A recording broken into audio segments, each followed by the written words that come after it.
What's going on, people, and welcome to Ralf Rangnick's press conference reaction for the Crystal Palace game on Sunday. It was asked quite a lot, so let's get into it, and I'll also be giving you my starting 11 for the game as well at the end. So he was first asked, what is the team news? He said there's quite a few missing. Some of them they're going to have to wait until training to find out tomorrow who's going to be available. Still positive of a strong starting 11, that they really want to finish the season on a high, better than a performance against Brighton. He would rather, and the club would rather, that they have Europa football than Conference Europa. So they want a result in the table at the end of the season to get them into the Europa instead of the Conference. He said, look at Frankfurt. They qualified by winning the Europa the other day.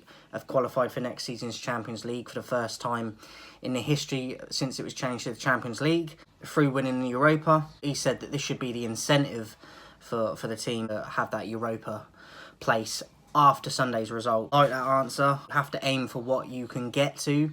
Champions League's definitely not there for us anymore, so still got to aim for Europa because it is better than the Conference Europa. How important is it is a good performance to finish on, he was asked, and he said that he doesn't want to name, there's a lot of players out and he doesn't want to name all of them. He did mention Luke Shaw, whose wife has just given birth. He was meant to be back in training tomorrow, but he said, but it looks like he's not going to be. You have to wait and see if he's going to be available for Sunday. Well, what I would say about that is, if they already agreed previously that he would be back training, I know it's kind of a family thing there going on, but if he's previously agreed, I think he should be turning up for training, to be honest with you. If you've previously agreed it, and then, because the way he said it in the press conference was like he was surprised, and it was new to him that he wasn't going to be back training, because it sounds like that was agreed upon already. So that was a little bit disappointing to hear, and it will mean Tellez playing, which I haven't been impressed with. He said that Sancho and Jones left training early because they couldn't finish the session for whatever reason, struggling, and that he said that they'd have to wait and see if they're going to be available to pick. He was asked if he'd been in contact with Erik ten Hag recently, and he said that he's been in contact via WhatsApp, and hopefully you'll get to meet him either at the weekend or Monday morning. He was questioned about the pitch invasions that have been happening yesterday at Goodison Park with the Vieira incident, and if he thinks that it's a problem. And he said that it's something that's quite new, and it's been happening in Germany quite recently, but it kind of depends on the situation. If it's kept in a safe way and the opposition fans aren't going to opposition teams and being unsafe, basically, then he doesn't see a problem, but it shouldn't be happening where there's risk involved and people could get hurt, sort of thing. So fair enough, I totally agree with that. He was then asked if he would play any of the Youth Cup winners for the game, and he said that Garnacho was training last week in the midweek, up until midweek, but fell ill, and he said that he returned today for the first time to train since, and he might be in the squad, but he's not sure, even if he is in the squad, if he's going to be available, fit enough and well enough to be involved. He was also asked how frustrating this period been with the defensive issues and not scoring enough, and what he kind of wanted to do when he came in. And he said that we've spoken about that a lot previously in press conferences. Since the Atletico loss, the team has lost confidence, their energy isn't the same, but up until that Atletico game they had stabilised and got a bit more consistent with results. After that Watford, where they shipped 4 goals against Watford, and he said that we did see a bit more consistency after that Watford result, but they couldn't sustain it basically after the Atletico result, and they got knocked out by Atletico. They fell again. So that's a problem with conceding too many and not scoring enough goals, basically, he said. And that's got to do a lot with confidence, mentality, team spirit, togetherness. And for me, this is the biggest disappointment. This is the biggest issue. And that, for me, is my favourite part of the press conference, because he's saying there that he's aware of the problems and the biggest issues, and a lot of it is the togetherness of the squad, the mentality and the togetherness and the team spirit. And us as fans know that, we can see it as clear as day, but sometimes you wonder with certain lineups that get picked, or just performances that get put on in games against teams that ain't good enough, you wonder what's going on. But he sounds like he's very aware, and I liked that he answered that so confidently and answered it in a blunt way, to be honest, in saying that togetherness needs to be there, that team spirit needs to be there for you to be successful. So I felt like he was going at the players a little bit there, and I like to hear that, because it is true and they need to hear it. He was asked, what would you tell Ten Hag when he comes in, what the positives are of joining United.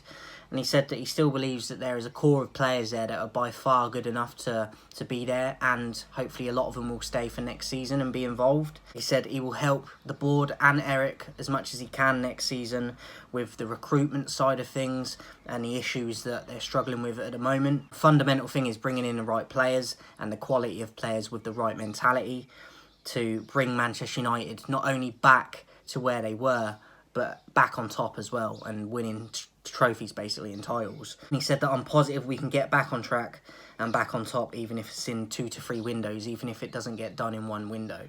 Love to hear that, really do. It's positive. It might be a little bit adventurous and people might not believe it right now because of how far we've fallen, but you have to have that drive and belief that you can get back there, and I like to hear that from him. And the last bit of the press conference, he was asked, do you have clarity of your enrolment?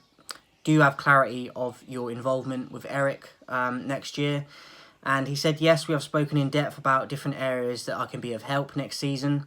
This has been shown in Hoffenheim and Leipzig that it's possible to develop clubs more and sell clubs on, even if they're in a bad place. And he said that Manchester United shouldn't be a selling club because they're already historically a great club and they're not a smaller club that should be sold on sort of thing. But he said it's possible to basically bounce back and get back to where you were, or just achieve better things when you bring in the right players and develop them in the right way, and bring Manchester United back to the top. So that was how we finished the press conference, on a high note with positives and drive and belief that we can get back, even if it's going to take a while.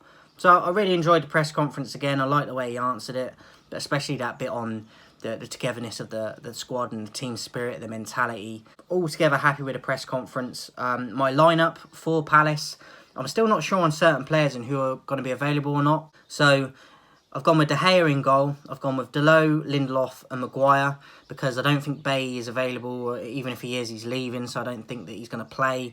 Varane, I'm still not sure if he's available again. I don't know what's going on with him.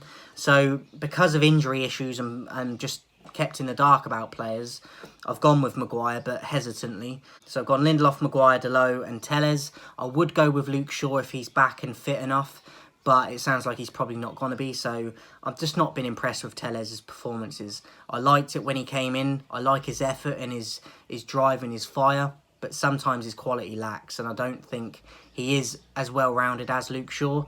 So if Shaw is available and fit enough, I would go with Shaw, but for now, I'll go with Telles. Similarly as well, I'm not sure if Fred is available. If he's available and McTominay is available, I would go with Fred over the two. But I think he might go with McTominay partnered with Matic. I would go with Fred and Matic. And then I'd go with Elanga on the right, Mata at number 10, Bruno on the left and Ronaldo up top. I think we saw when Mata went into Bruno's position in that number 10 recently, we were a far more effective team. We looked more fluid, more creation. It looked a bit more... They looked like they knew what they were doing, even though Bruno was forced out of position. I think it helped, and I think Bruno was a little bit better than he has been. So that would be my lineup, guys. Let me know yours in the comments. But there might be a few. Obviously, I'd like Sancho in there, but obviously he's not fit at the moment. Couldn't finish training, so looks like it's going to be doubtful Sancho will be back in time for the game and fit enough. So Elanga on one side, Bruno on the other, Mata at 10, Ronaldo up top. Let me know your lineup in the comments, guys, and let me know your thoughts and how confident you are that we could get a result. I personally don't see us getting a result in this game. Palace is a bogey team of ours, and being at Selhurst Park, I really see them getting something out of the game. And with a fire there, and it adds to the story of Vieira being their manager as well, with all the history of Vieira against Manchester United. I do see Palace getting a win in it, unfortunately, and I've gone 2-1 to Palace, but I hope that we could even grab a draw, but we need the 3 points, let's be honest, because we need to try and guarantee that Europa spot. But let me know your thoughts in the comments, guys, and before I go, 2,000 subscribers by the 1st of June is the target. I can only do it with your help, guys, and your support, so make sure you're notified and the notifications are switched on and you're subscribed so you know when the videos drop or if I ever go live. Appreciate your support, guys. I look forward to the last set of games for this season.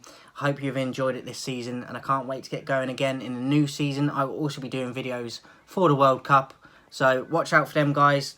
Let me know your thoughts in the comments and what you thought of Ralph's thoughts and his comments in the conference, and I'll speak to you soon.